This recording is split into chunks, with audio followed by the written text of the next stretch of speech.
अस्सलामुअलैकुम, welcome to my channel खौफ का सफ़र। उम्मीद है कि आप सब खैरियत से होंगे और खुशगवार ज़िंदगी गुजार रहे होंगे। मेरी दिली दुआ है कि अल्लाह ताला आपको सेहत, कामयाबी और सुकून अता करे, हर परेशानी से बचाए और कभी किसी का मोहताज न करे, आमीन। अगर आप इस चैनल पर नए हैं और अभी तक सब्सक्राइब नहीं किया तो आप सबसे गुजारिश है कि चैनल को सब्सक्राइब करें, वीडियो को लाइक करें और कमेंट्स में अपनी राय का इजहार ज़रूर करें, क्योंकि आपकी राय हमारे लिए बहुत कीमती है। और हाँ, अगर आपके साथ भी कोई खौफनाक वाक़या पेश आया है तो स्क्रीन पर दिए गए व्हाट्सएप नंबर पर हमारे साथ शेयर करें। बहुत शुक्रिया। तो आइए सुनते हैं खौफ और दहशत से भरपूर एक ट्रक ड्राइवर की भयानक और खौफनाक कहानी। मैं कराची का रहायशी हूँ। पेशे के एतबार से मैं एक ट्रक ड्राइवर हूँ।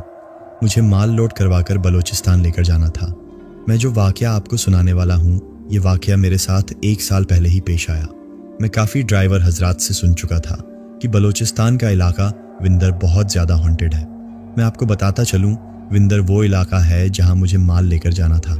मुझे इस फेरे के बहुत अच्छे पैसे मिल रहे थे, इसलिए मैंने उनकी बातों की ज़्यादा परवाह नहीं की। मैं हमेशा बड़ा एहतियात बरतता हूँ और ख़तरा मोल नहीं लेता। वैसे तो ज़िंदगी में बड़े छोटे छोटे वाक़यात मेरे साथ पेश आते रहते हैं, लेकिन ये मेरी ज़िंदगी का ऐसा वाक़या है जिसको मैं चाह कर भी कभी भूल नहीं सका। मगरिब का वक्त था। मैं अकेला ट्रक लेकर निकला। चलते चलते रात का अंधेरा तो हो ही चुका था। ये जनवरी का महीना था। कराची में तो ठंड नहीं होती, लेकिन बलूचिस्तान में काफ़ी ज़्यादा ठंड होती है। इसी वजह से मैंने अपने साथ अपना गर्म कोट और शाल भी रख ली थी। मैं अपना ट्रक चला रहा था। मैं जहाँ से गुजर रहा था वहाँ काफ़ी आबादी थी। कहीं ना कहीं बाजार और दुकानें खुली नज़र आ रही थीं और लोग इधर उधर घूमते फिरते दिखाई दे रहे थे। मैं काफ़ी हशाश बशाश गुनगुनाता हुआ ट्रक चला रहा था। तकरीबन 1.5 घंटे बाद मैं आबादी से काफ़ी दूर निकल गया। मेरा ट्रक बलूचिस्तान के रास्ते पर चल पड़ा। यहाँ चारों तरफ कोई भी रोशनी नहीं थी। ट्रक की हेडलाइट ही मेरा वाहिद सहारा थी। रास्ता बहुत खामोश और वीरान था। मैं ट्रक ड्राइवर था। मैंने अपनी ज़िंदगी में बहुत सफ़र किया था, लेकिन आज की रात मुझे एक बहुत ज़्यादा डरावना सा एहसास दे रही थी। यहाँ पर शदीद ठंड थी और बहुत ज़्यादा बर्फानी हवाएं चल रही थीं। थोड़ी दूर आगे चलकर आसमान पर बरसात बरसाने वाले काले बादल छा गए और एकदम से आसमानी बिजली कड़कने लगी। चारों तरफ बर्फ से ढके सफ़ेद पहाड़ नज़र आ रहे थे। चलते चलते मैं एक हाईवे से गुजरा। वहाँ कोई ट्रैफिक नहीं थी और दूर दूर तक किसी गाड़ी का नामो निशान न था। मैं सफ़र करते करते एक ऐसे रास्ते पर आ चुका था जहाँ पर अब बिल्कुल न कोई आबादी थी और न कोई ट्रैफिक, बस मैं और वो खौफनाक और सुनसान रोड। रात के 2 बज रहे थे। तकरीबन 2 घंटे से मैं ड्राइव कर रहा था। अचानक मौसम बदल जाता है और बारिश होने लगती है। यहाँ काफ़ी ख़तरनाक मोड़ थे, जिसकी वजह से मैं थोड़ा स्लो ही ट्रक चला रहा था। मैं एक ऐसे रास्ते पर चल रहा था जहाँ एक तरफ पहाड़ थे और दूसरी तरफ घना और वीरान जंगल। मैं जैसे जैसे आगे बढ़ रहा था, बारिश ज़ोर पकड़ रही थी। अचानक बादल बहुत ज़्यादा गरजने लगे और एक ज़ोरदार बिजली की कड़क जंगल के दूसरी तरफ पड़ी। बिजली की कड़क से मैं बहुत ज़्यादा डर गया था। बारिश की वजह से सामने वाला शीशा बहुत ज़्यादा धुंधला हो गया और मुझे ठीक तरह से नज़र नहीं आ रहा था। इस जगह पर अजीब अजीब ख़तरनाक मोड़ थे। अगर मैं इसी तरह चलता रहता तो शायद आगे जाकर मेरा एक्सीडेंट भी हो सकता था। मैंने कुछ देर के लिए सड़क से हटकर अपने ट्रक को जंगल की तरफ खड़ा कर लिया और ट्रक के अंदर ही बारिश रुकने का इंतज़ार करने लगा। मैंने अपना मोबाइल उठाया और देखने लगा, लेकिन यहाँ तो बिल्कुल नेटवर्क के सिग्नल ही नहीं आ रहे थे। शायद इसलिए कि यह इलाका सारा पहाड़ी था और अक्सर बेशतर पहाड़ी इलाकों में नेटवर्क नहीं होता। मैंने मोबाइल दोबारा बंद करके रख दिया। मुझे वहाँ खड़े आधा घंटा गुजरा होगा कि मेरे ट्रक के दरवाजे पर कोई बहुत ज़ोर से नाक करता है। मैं जो अपने ही सोच में बैठा हुआ था कि अचानक इस आवाज़ पर मेरा दिल उछलकर हलक में आ जाता है। पहले तो मैं बहुत ज़्यादा डरा। मैंने दरवाज़ा न खोला। फिर लगभग 1 मिनट गुजरने के बाद किसी ने दरवाज़ा ज़ोर से बजाया। मैंने डरते हुए हिम्मत करके पूछा, कौन है? लेकिन कोई जवाब ना आया। मैंने फिर दोबारा ज़ोर से आवाज़ लगाई, कौन है? लेकिन इस बार भी खामोशी रही। बाहर बारिश ज़ोरों की हो रही थी। थोड़ी देर बाद दोबारा दरवाज़ा बजता है। मैं आयतुल कुर्सी का विर्द करते हुए दरवाज़ा खोल देता हूँ और क्या देखता हूँ कि मेरे सामने एक नौजवान खूबसूरत लड़की खड़ी है, जिसने सफ़ेद रंग के कपड़े पहने हुए हैं। उसने बड़ी सी चादर ले रखी थी, लेकिन उसने अपना चेहरा छुपाया हुआ था। मैं उससे पूछता हूँ, कौन हो तुम, और इतनी रात को इतनी तेज बारिश में इस सुनसान जगह पर क्या कर रही हो? तो वह पहले तो बिल्कुल खामोश रहती है, फिर थोड़ी देर बाद कहती है, मैं यहाँ से आगे एक इलाका है विंदर, मैं वहाँ जा रही हूँ। मैं 3 घंटों से गाड़ी का इंतज़ार कर रही थी, लेकिन मुझे कोई गाड़ी न मिली। क्या आप मुझे वहाँ तक छोड़ देंगे? मैंने विंदर का नाम सुना तो मैं चौंक गया, क्योंकि मैंने भी विंदर ही जाना था। मैं उससे इज्जत से कहता हूँ, बहन बारिश बहुत ज़्यादा है, मैं बारिश रुकने का इंतज़ार कर रहा हूँ, आप ट्रक में बैठ जाए, बारिश रुकी तो मैं आपको आपकी जगह पर छोड़ दूंगा। वह कहती है, ठीक है, और फिर वह मेरे साथ ट्रक में आकर बैठ गई। मेरे दिमाग में यह बात बिल्कुल नहीं आई कि मुझे ये लड़की इस वीराने में पहले क्यों नजर नहीं आई। दूर दूर तक वीरानी और सन्नाटा था। खैर, वह कहते हैं ना कि जो परेशानी नसीब में लिखी होती है वह आकर रहती है। इस लड़की के बैठने के बाद मुझे कुछ अजीब सा एहसास होने लगता है। इतनी ज्यादा सर्दी में मुझे पसीने आने लगते हैं और मेरा दम घुटने लगता है।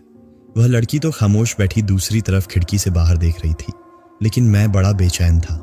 उस लड़की ने अपने आप को चादर में इस तरह से लपेटा हुआ था कि उसके हाथ भी नजर नहीं आ रहे थे। मैं दिल ही दिल में सोच रहा था कि यह शायद बलोच ही लड़की है, और यहाँ के लोग बड़े बापर्दा और हयादार होते हैं। 15-20 मिनट की खामोशी के बाद मुझे बहुत ही ज्यादा वहशत होने लगती है, तो मैं उससे पूछता हूँ कि आपका शौहर कहाँ होता है और क्या काम करता है? तो वह कहती है कि मेरा शौहर कब्रिस्तान में काम करता है। मैं यह सुनकर और भी ज्यादा डर जाता हूँ। क्या मतलब? मैं घबराते हुए उससे कहता हूँ। तो वह मेरी बात पर हंसने लगती है। मुझे दिल में उस पर बड़ा गुस्सा आता है कि भला इसमें हंसने वाली क्या बात है, लेकिन फिर वह कहती है कि मेरा शौहर कब्रें पक्की करता है। मैं ये सुनकर चुप हो जाता हूँ। मैं बातें करते करते इधर उधर देखता हूँ। अब बारिश रुक गई थी। मैं जल्दी से ट्रक स्टार्ट करता हूँ, लेकिन ट्रक स्टार्ट नहीं होता।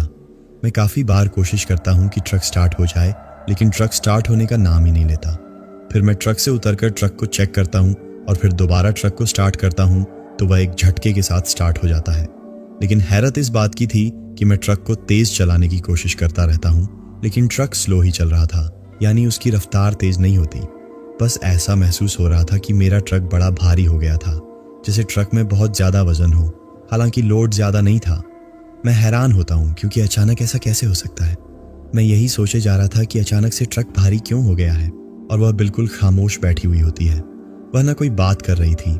मैंने ये महसूस किया कि वह स्टिल एक ही तरफ को बैठी हुई थी। ये बात मुझे काफी ज्यादा परेशान कर रही थी, लेकिन मुझे डर भी बहुत ज्यादा लग रहा था। इसी वजह से मैं खामोश था और बस ट्रक चलाता रहा। रास्ता था कि तवील से तवील होता जा रहा था। हर तरफ घने लंबे लंबे दरख्त थे और चारों तरफ खूब अंधेरा और गहरी खामोशी। हर तरफ वीरानियत और सन्नाटा। बस मेरी हालत देखने लायक थी। इसी दौरान मेरे कंधों पर बहुत ज्यादा बोझ आ गया था। ऐसा महसूस होने लगा था कि मैंने अपने कंधों पर कोई बहुत भारी वजनी चीज उठा रखी है। कंधों के साथ साथ मेरा पूरा जिस्म भारी हो रहा था। अब मुझे ट्रक चलाना बहुत ही मुश्किल लग रहा था। न जाने क्या बात थी, एक अजीब सी दम घुटने वाली बेचैनी मेरे अंदर छाई हुई थी। अचानक मेरा सर भी काफी भारी होने लगा। मैं इसी तकलीफ में चलता रहा और फिर आधे घंटे बाद वह मुझे एक मोड़ पर रुकने के लिए कहती है। वह बोली, आप मुझे यहाँ पर उतार दें। मैंने ट्रक को फौरन रोक दिया। मैं शीशे से बाहर देखता हूँ। जहाँ वह लड़की उतर रही थी वह कोई अजीब सी सुनसान जगह थी। वह कोई खतरनाक मोड़ था। वह मुझसे कहती है, मैं आगे से चली जाऊंगी। मैं बहुत हैरान होता हूँ कि यहाँ न तो कोई आबादी है और न ही यह जगह कोई आबाद मालूम होती है। मैंने फिर गौर से देखा तो मुझे दूर एक पानी की नहर नजर आई और उसके आसपास झाड़ियां थीं। दूसरी तरफ बड़े बड़े सियाह रंग के पहाड़ थे। यह लड़की कहाँ जाना चाहती है? यहाँ तो कोई ऐसी जगह नहीं है। मैं ये सोचकर थोड़ा परेशान हो गया था। एक तो इतनी रात, ऊपर से इतना खराब मौसम, और यह जवान लड़की, और ऊपर से सोने पे सुहागा, ये सुनसान जंगल, चारों तरफ पहाड़ ही पहाड़। मेरी कुछ भी समझ में नहीं आ रहा था। वह लड़की मेरे ट्रक से उतरने लगी, लेकिन तभी कहीं से छन छन की आवाजें सुनाई देने लगी, मगर यह आवाज कहीं और से नहीं बल्कि उसी लड़की के पांवों से आ रही थी। उसने अपने पांवों में पाजेब पहनी हुई थी। मैं और भी ज्यादा हैरान हुआ क्योंकि जब वह मेरे ट्रक में सवार हुई थी तब ऐसा कुछ भी नहीं था, लेकिन अब यह छन छन की आवाज, वह एकदम से ट्रक से उतर गई। आप यकीन माने, जैसे ही वह ट्रक से उतरी मेरा ट्रक अचानक बहुत ज्यादा हल्का हो गया। मुझे ऐसा लगा कि मेरे ट्रक से कोई बहुत भारी लोड उतर गया हो। मैं काफी ज्यादा हैरान तो हुआ, लेकिन फिर मैंने इस चीज को नजरअंदाज कर दिया। सोचा शायद यह मेरा कोई वहम होगा। वह लड़की उतरकर आगे चलने लगी। मैं थोड़ी देर के लिए वहीं रुक गया क्योंकि मैं देखना चाहता था कि आखिर यह लड़की इस वीराने में जाएगी कहाँ। वह लड़की चलते चलते उस पहाड़ के टीले की तरफ बढ़ गई। मैं हैरानी से फटी फटी आंखों से सारा मंजर देख रहा था। वह लड़की जलती जा रही थी और मैं बस उसे देख रहा था। फिर अचानक मैं क्या देखता हूँ कि सामने एक पानी की नहर थी। वह लड़की उस नहर के अंदर जाने लगी। मैं हैरान और परेशान ट्रक में बैठा ये सब कुछ देख रहा था। मेरा दिल चाहा कि मैं उसे आवाज लगाऊं, लेकिन खौफ और डर की वजह से मेरे मुंह से आवाज ही नहीं निकल रही थी। इतनी ज्यादा ठंड में ये लड़की पानी के अंदर चल रही थी। मैं दिल में कह रहा था कि ये लड़की पागल है क्या, इतनी सर्दी में कौन पानी में जाता है। तो इतने में मेरे देखते ही देखते अचानक वो लड़की पानी के अंदर चली गई। मेरी तो अब डर के मारे बुरी हालत थी। मैं समझा था कि शायद वो पानी ज्यादा होने की वजह से डूब गई है, लेकिन मैं गलती पर था। मैंने ये सब कुछ देखा तो मैं खौफजदा हो गया क्योंकि मुझे अब बाकायदा किसी के हंसने की आवाजें आ रही थीं। मैंने अपना ट्रक जल्दी से स्टार्ट किया और तेज रफ्तारी से आगे बढ़ने लगा। मुझे बड़ी शिद्दत की भूख लगी हुई थी क्योंकि मैंने सिर्फ दिन का खाना खाया हुआ था। धूप से मेरी बुरी हालत थी। मैं चाहता था कि कहीं मुझे आबादी नजर आए और मैं किसी ढाबे पर रुककर खाना भी खा लूं और मजेदार सी कड़क चाय भी पी लूं। मैं चाय का बहुत शौकीन था और मेरे सिर का दर्द चाय पीने से ही खत्म होता था। मैं बहुत ज्यादा थक चुका था। फिर मुझे एक ढाबा नजर आता है जो अक्सर ट्रक ड्राइवर्स के लिए बने होते हैं।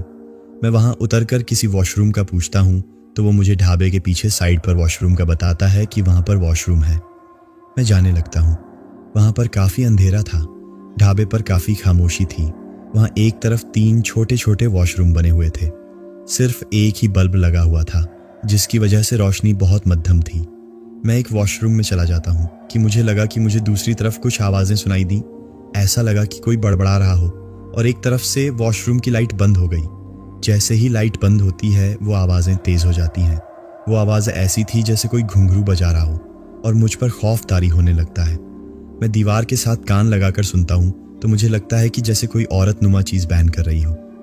मैं तो बहुत ज्यादा डर जाता हूं। रात के इस पहर यहाँ पर किसी औरत का क्या काम।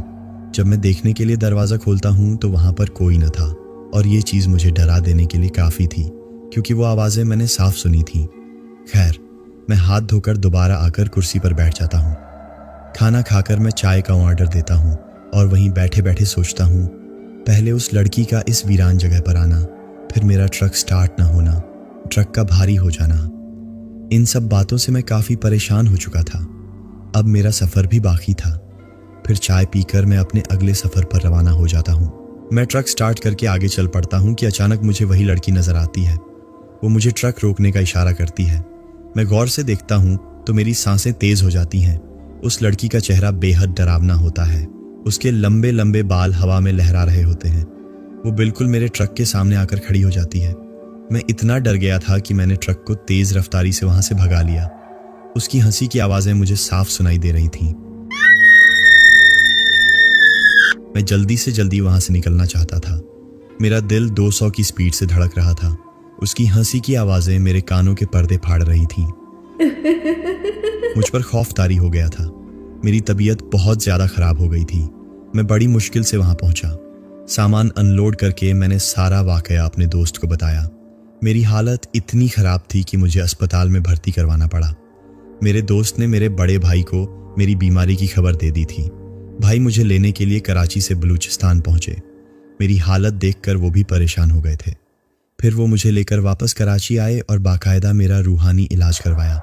तब कहीं जाकर मैं ठीक हुआ, लेकिन खौफ के मारे काफ़ी अरसे तक मैंने ट्रक चलाना ही छोड़ दिया था क्योंकि मैं एक खौफ की कैफियत में चला गया था। और ये खौफ ही होता है जो इंसान को अंदर से मार देता है, और मेरे साथ भी ऐसा ही हुआ। दोस्तों, आज की कहानी यहाँ ख़त्म होती है, लेकिन कहानियों का यह सफ़र जारी रहेगा। कुछ कहानियाँ हमें सोचने पर मजबूर कर देती हैं, कुछ हमें हैरान कर देती हैं और कुछ दिल में एक अजीब सा एहसास छोड़ जाती हैं। यही कहानियाँ होती हैं जो वक्त के साथ हमारे जहन में बसेरा कर लेती हैं। अगर आपको यह कहानी पसंद आई तो लाइक करना मत भूलिए और अपनी कीमती राय कमेंट्स में ज़रूर दें। आपके अल्फाज हमें और ज़्यादा मेहनत और लगन से काम करने का हौसला देते हैं। चैनल को सब्सक्राइब करें और बेल आइकन दबा दें ताकि हमारी अगली कहानी आप तक सबसे पहले पहुंचे। तो दोस्तों, जल्द ही एक और हैरान कर देने वाली कहानी के साथ हाजिर होंगे। तब तक के लिए अपना ख्याल रखिए।